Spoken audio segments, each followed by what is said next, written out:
আসসালামু আলাইকুম, সবাই কেমন আছেন? চলে আসলাম ওয়ার্ল্ড কাপ ফুটবল 2026 এর আজকের ম্যাচের প্রেডিকশনাল ভিডিও নিয়ে। অলরেডি রাউন্ড অফ 32 এর বেশ কিছু ম্যাচ শেষ হয়ে গিয়েছে। আজকে রাউন্ড অফ 32 এর তিনটা ম্যাচ আছে। সেখানে প্রথম ম্যাচটিতে অস্ট্রেলিয়া এবং ইজিপ্ট বাংলাদেশ সময় রাত 12টার সময় মাঠে নামছে। প্রেডিক্টেড লাইন আপ আমার কাছে অলরেডি চলে এসেছে। যদি আমি প্রেডিক্ট লাইন আপ নিয়ে কথা বলি, গোলকিপার পজিশনে আজকে অস্ট্রেলিয়ার গোলকিপার পজিশনে বিচ থাকছেন। স্বাভাবিক অর্থে অস্ট্রেলিয়ার বর্তমান 11 এর মধ্যে ফার্স্ট চয়েস গোলকিপার হিসেবে বিচকে দেখা যায়। লেফট 3 সেন্টার ব্যাক পজিশনে তারা খেলে থাকে। হ্যারিংটন, স্কুটার এবং কুয়ের্টি, এই তিনজনকে হয়তো সেন্ট্রাল ব্যাক পজিশনে দেখা যেতে পারে। রাইট মিডফিল্ডার পজিশনে বশ, লেফট মিডফিল্ডার পজিশনে বেহিচ এবং সেন্ট্রাল মিডফিল্ডার পজিশনে এনরিক এবং অনিল, এই দুইজনকে দেখা যেতে পারে। অ্যাটাকিং মিডফিল্ডার পজিশনে ম্যাকটাফে, বলপোতু এবং স্ট্রাইকার পজিশনে হয়তো ইরাকোমোদুকে দেখা যেতে পারে। অপরদিকে যদি আমি আজকের ইজিপ্টের প্রেডিক্টেড লাইন আপ নিয়ে কথা বলি, গোলকিপার পজিশনে সোভিয়ারকে দেখা যেতে পারে, রাইট ব্যাক পজিশনে হেইনি এবং লেগ ব্যাক পজিশনে হাফিজকে দেখা যেতে পারে। সেন্টার ব্যাক ডো হিসেবে থাকছে রাবিনা এবং ইব্রাহিম। সেন্ট্রাল মিডফিল্ডার ডো হিসেবে থাকছে ফাতি এবং আতিয়া, এবং অ্যাটাকিং মিডফিল্ডার হিসেবে হয়তো মোহাম্মদ সালাহকে আজকে ইউজ করানো হতে পারে। যদি রাইট উইং ফরওয়ার্ড পজিশনে নতুন একটা প্লেয়ারকে অ্যাড করানো হয়, আসওয়ারকে, তাহলে হয়তো মোহাম্মদ সালাহকে হয়তো এশেষ অথবা অ্যাটাকিং মিডফিল্ডার এই পজিশনটাই খেলানো হতে পারে। লেফট মিডফিল্ডার পজিশনে জিকোকে ইউজ করানো হতে পারে এবং স্ট্রাইকার পজিশনে ওমর মারমুশ হয়তো আজকে ইজিপ্টের হয়ে শুরু করবে।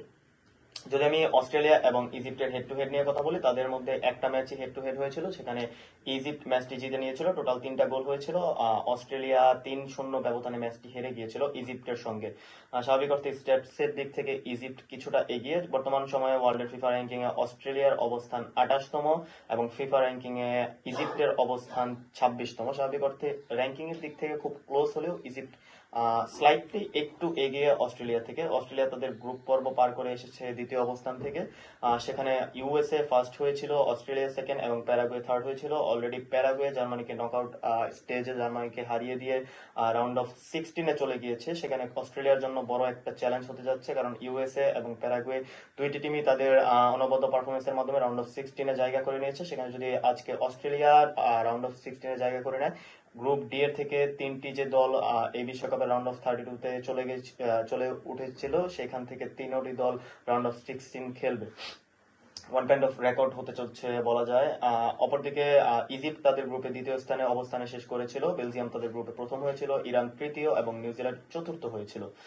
যদি আজকের ম্যাচের প্রেডিকশন নিয়ে কথা বলি, আমার মতে ইজিপ্ট হয়তো তাদের জেনুইন যে ফুটবলটা, আফ্রিকান ফুটবলটা যদি খেলতে পারে, আজকে হয়তো অস্ট্রেলিয়াকে আটকে দেওয়া সম্ভব। তবে অস্ট্রেলিয়ার লাস্ট ওয়ার্ল্ড কাপের যে পারফরমেন্স ছিল রাউন্ড অফ 16-এ, সেটা আমাকে বারবার মনে করে দেয় আর্জেন্টিনাকে এক প্রকার তারা আটকে দিয়েছিল।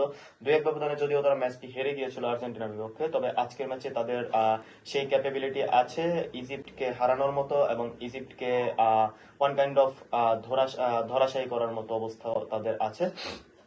আমি আজকে অস্ট্রেলিয়াকে একটু এগিয়ে রাখবো, যদিও 50-50 দুইটা টিমের অবস্থান।